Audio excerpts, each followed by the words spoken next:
Assalamu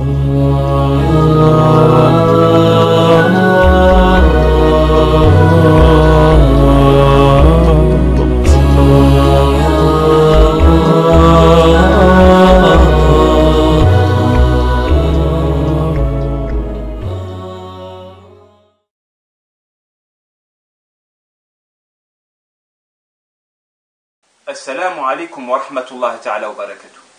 Dans cette vidéo, je vais parler de la ruqya par pression physique, afin d'expliquer cette méthode d'extraction des djinns. Cette méthodologie repose sur la douleur. De la même manière que la chaleur possède quelque chose de thérapeutique, la douleur aussi possède quelque chose de thérapeutique.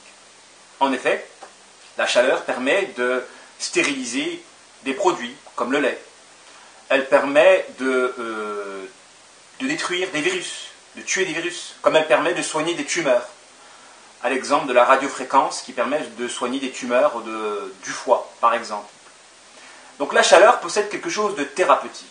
De la même manière, la douleur possède elle aussi quelque chose de thérapeutique lorsque nous arrivons à extraire le côté positif de cette dernière.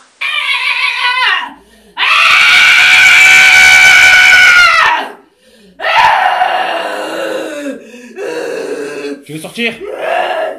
Non. Tu veux pas sortir? Non. Tu veux pas laisser tranquille?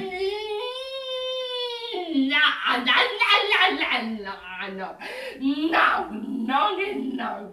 Pourquoi tu la lâches pas?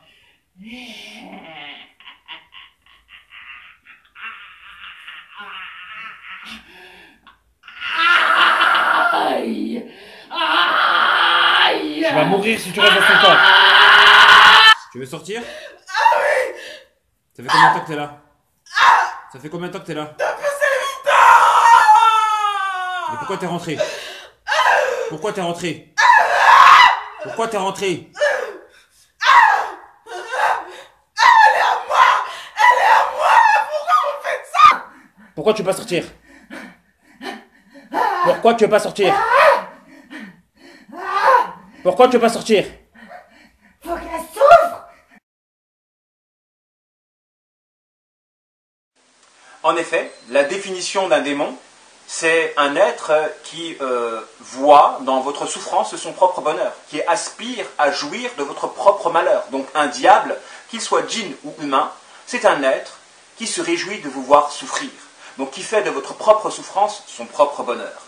En réalité, la ruqya par pression physique a pour vocation de réaliser le processus inverse. Lorsque le patient parvient à faire de la souffrance de son propre diable, son propre bonheur, alors il réalise le processus inverse. Donc il commence à consumer son propre démon.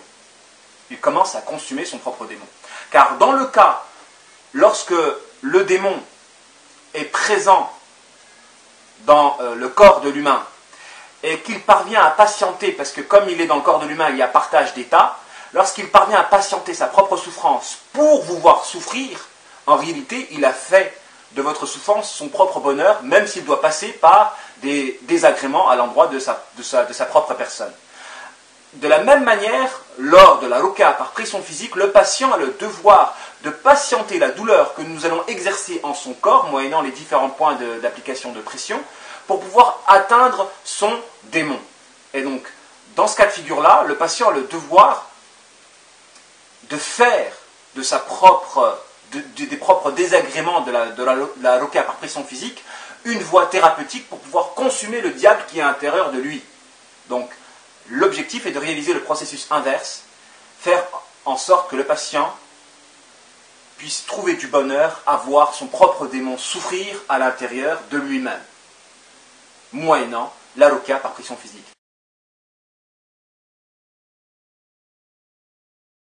Et pour réaliser cela, il est nécessaire que le patient accepte la douleur et y voit en elle quelque chose de thérapeutique afin que cette dernière puisse être véhiculée vers son propre diable. Et pour cela, il faut vérifier certaines conditions. La ruqya par pression physique, pour pouvoir être effective, a besoin de vérifier certaines conditions, dont le calfeutrage des failles.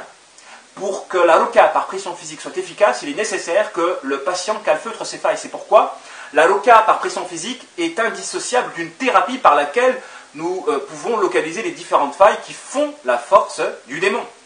Car il est inutile de soigner un patient qui ne s'est pas repenti de certains péchés qui alimentent son propre diable. Cela reviendrait, à titre d'image, à vider un bateau troué de son eau. Donc on ferait du surplace à vider un bateau troué de son eau si on vide l'eau sans au préalable boucher les trous. De la même manière qu'il est inutile d'extraire les djinns d'un corps si au préalable nous n'avons pas calfeutré les failles qui font que ces djinns s'introduisent dans le corps. Et c'est pourquoi une thérapie est indissociable en réalité d'une ruqya par pression physique, une thérapie par laquelle nous allons faire des gros plans sur les différentes failles. Et c'est pourquoi le thérapeute n'a pas le droit de soigner en réalité un patient qui ne veut pas réellement s'en sortir et qui aspire, moyennant la ruqya, à se régénérer pour pouvoir continuer à faire du mal. Parce que il est nécessaire que le patient ait confiance en son thérapeute, moyennant le décoffrage des secrets qui font la force du diable.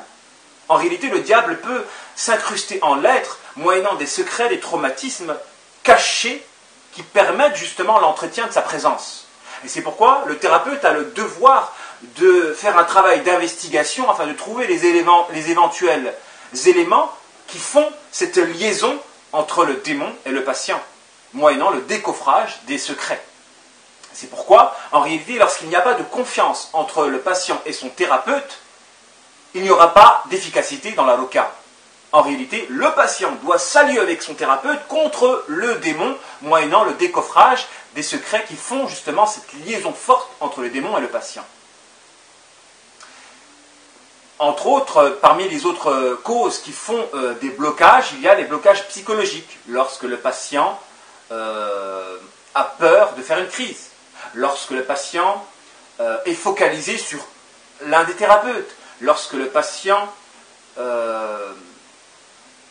doute de sa propre possession. S'il doute de sa propre possession, le thérapeute ne pourra pas atteindre le djinn contenu à l'intérieur du corps. Voire, il n'y aura pas de symptômes. C'est pourquoi je tiens à mettre en évidence, c'est pas parce qu'un patient ne fait pas de crise qu'il n'est pas possédé. Il est possible que il y a les différents facteurs qui permettent justement l'apparition du démon n'ont pas été réunis. Les différentes causes et les différents facteurs qui permettent, les différents paramètres qui permettent l'extériorisation du diable n'ont pas été réunis. C'est pourquoi le fait qu'il n'y a pas de crise ne veut pas dire automatiquement qu'il n'y a pas de possession. Et ce serait signe d'orgueil que de prétendre qu'un patient n'a rien du tout parce qu'il n'a pas fait de crise à notre ruqya. Donc il faudrait un peu d'humilité dans l'exercice de la ruqya. Lorsque le patient ne fait pas de crise, ceci ne veut pas dire qu'il n'est pas possédé.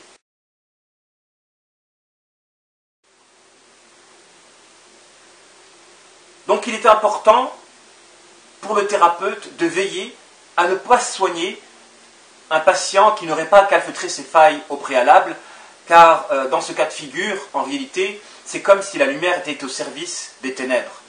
Et il est illicite que le bien sert de carburant à l'accomplissement du mal. Donc quand vous avez des patients qui viennent faire une ruqya et qui n'aspirent pas à se réformer dans leur vie, ils aspirent en réalité à récupérer de l'énergie pour pouvoir continuer à faire du mal.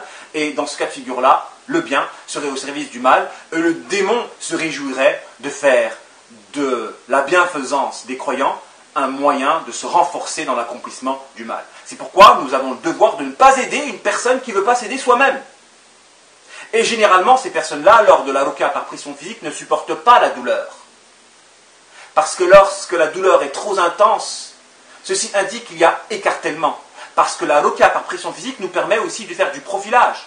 Lorsque la douleur est trop intense, ceci indique qu'il y a écartèlement dans le sens où le thérapeute veut extraire un démon que le patient veut retenir par ses propres agissements.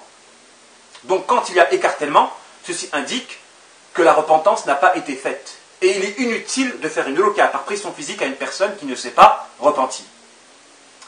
Donc il est nécessaire de faire attention à ces gens qui, lorsqu'ils vont faire une ruqya par pression physique, vont ensuite s'allier avec le démon en considérant le thérapeute comme un agresseur, pour ensuite partir et médire de ce dernier.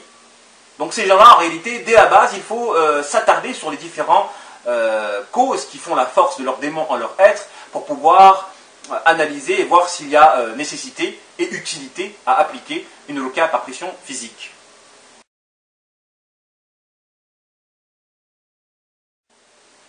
Donc la ruqya par pression physique peut nous permettre de faire du profilage. C'est pourquoi on arrive à palper la guérison par le fait qu'il n'y a plus de crispation du corps. Parce que lorsque l'on commence une ruqya par pression physique, en réalité le corps va se crisper, va se tordre.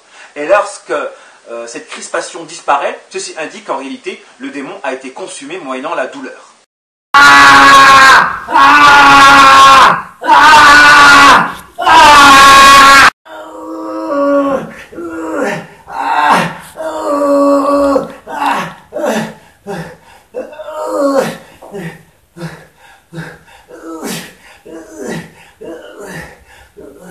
Il va mourir, il va mourir. Voilà, très bien. Ah, tu sens la différence là? Ouais. Il n'y a plus la douleur, regarde. Non, il n'y a plus de douleur. Masha'Allah. Le pied gauche, il n'y a plus de douleur. Un tout petit peu. La ruqya par pression physique possède différents points d'application de la pression. On focalise, quant à notre équipe, sur les pieds, les tempes, le ventre et la thyroïde. Car les pieds sont en étroite corrélation avec le reste du corps. Il existe une science, la réflexologie, qui nous permet de localiser dans les différents endroits du pied les différents organes associés à l'organisme. Et donc nous appliquons justement des pressions à l'endroit du ventre. Donc là où le ventre est symbolisé au niveau du pied, nous appliquons des pressions. Pourquoi? Parce que dans la ruqya par pression physique, le ventre possède une place fondamentale. En réalité, selon la médecine moderne, le ventre est le second cerveau, puisque le ventre possède différents canaux par lesquels il peut interagir avec le reste de l'organisme. Le canal sanguin, le canal immunitaire et le canal nerveux. Ces différents canaux permettent au ventre d'influer sur l'organisme, à l'endroit du caractère, de l'humeur, du sommeil. Des scientifiques ont même fait des expériences avec des souris et ils sont parvenus à changer des caractères. Alors imaginez, le ventre participe de notre propre caractère. Et ceci, c'est révolutionnaire à l'endroit de la médecine. Pour pouvoir remédier à différentes maladies, il faut s'attarder sur le ventre.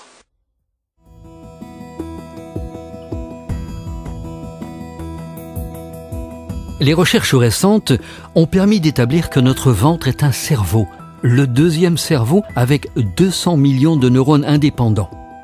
Notre intestin grêle est un concentré d'intelligence, équivalent à celui d'un petit animal de compagnie. Une grande partie de nos activités neuronales prennent naissance dans le ventre. La nutrition va permettre de réguler l'équilibre du système nerveux entérique, voire central. Les récepteurs synaptiques réagissent à toute stimulation. Ils régulent et envoient des informations. Par exemple, le neuromédiateur sérotonine est sécrété par le tube digestif. Conduit par le nerf vagal, il va influencer nos désirs, nos émotions. Nous pouvons donc influencer le système nerveux par l'alimentation, par la modification de l'écosystème entérique en lien direct avec le cerveau. Agir sur cet équilibre revient à agir sur l'organisme d'une manière générale.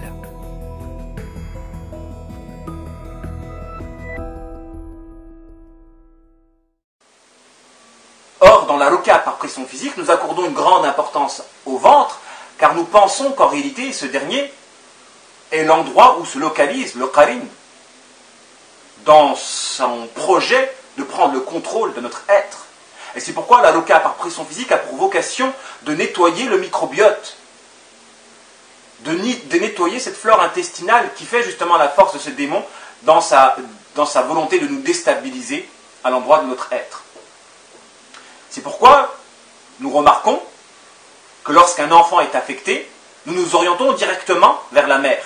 Et il est prouvé scientifiquement parlant que le microbiote de l'enfant est issu de la mère à plus de 90%. Et c'est ensuite, lors de la croissance, qu'il va avoir des changements à l'endroit de son microbiote, que ce dernier va s'inspirer du père ou de l'environnement ou autre. Donc ceci tend à démontrer l'importance de réaliser une thérapie à l'endroit du ventre, moyennant la pression. Et l'extraction des glaires susceptible de symboliser en réalité le mal-être. Notre prophète, alayhi salatu wassalam, dans une tradition que rapporte Bukhari, nous dit « Au matin, évacuez les glaires, car le démon circule la nuit à l'endroit de vos sinus. »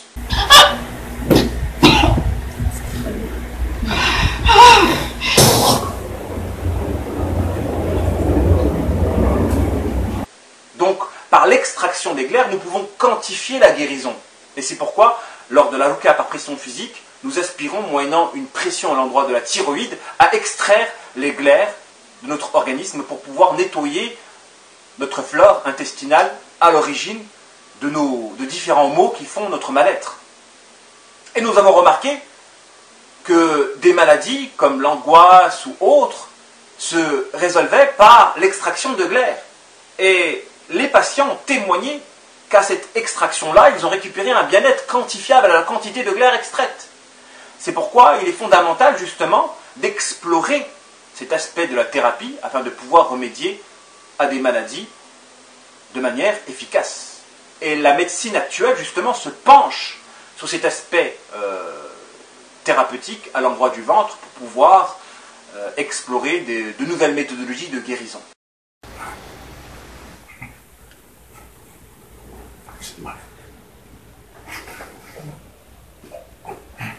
Qui est bloqué, tu penses à lui, tu fais remonter.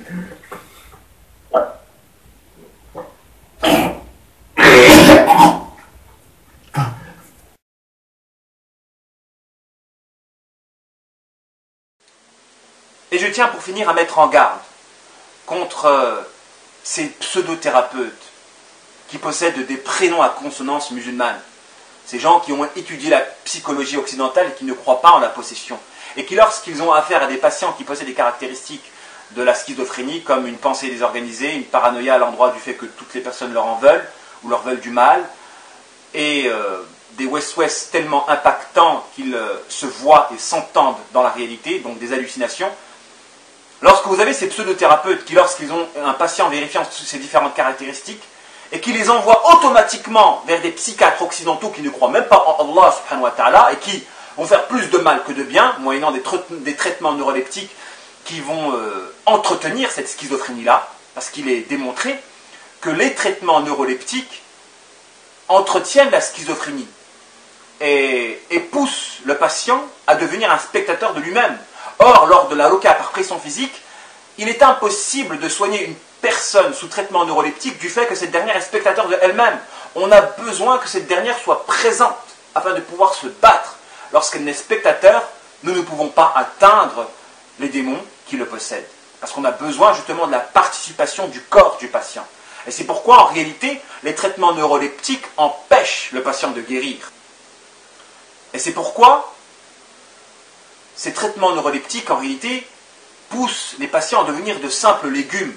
Donc en réalité, ces psychiatres-là sont des assassins de la conscience. Et les thérapeutes, entre guillemets, à consonance musulmane, qui orientent leurs patients vers des psychiatres occidentaux, sont des assassins de la conscience indirecte, dans la mesure où si le psychiatre occidental est un assassin de la conscience, alors celui qui l'oriente vers cet assassin-là en devient un complice.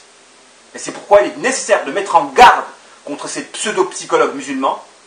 Je dis musulmans parce qu'ils n'ont de l'islam que le nom, parce qu'au niveau de la thérapie, leur thérapie n'a rien d'islamique.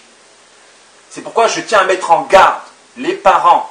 N'allez pas voir ces pseudo-thérapeutes musulmans qui, lorsqu'ils se voient impuissants à régler le problème de la schizophrénie, orientent vos enfants vers des psychiatres qui vont les droguer par des médicaments jusqu'à leur enlever leur propre conscience.